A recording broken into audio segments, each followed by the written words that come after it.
ఒక్క నిమిషం మధ్య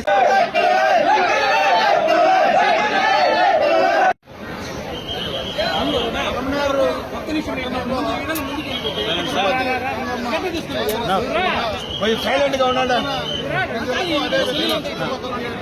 ప్రజానికానికి కూడా గంగమ్మ జాతర శుభాకాంక్షలు తెలియజేసుకుంటున్నా.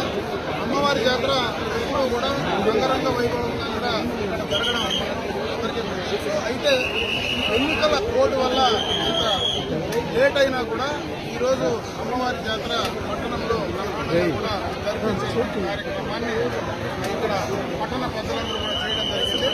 అదేవిధంగా అమ్మవారి జాతర సందర్భంగా ఇక్కడ ఉన్నటువంటి ప్రజానికం మొత్తం కూడా సుఖ సంతోషాలతో మంచి ఆయుష్ ఆరోగ్యంతో ఉండాలని చెప్పి మనస్ఫూర్తిగా కూడా అమ్మవారిని ప్రార్థించుకోవడం జరిగింది.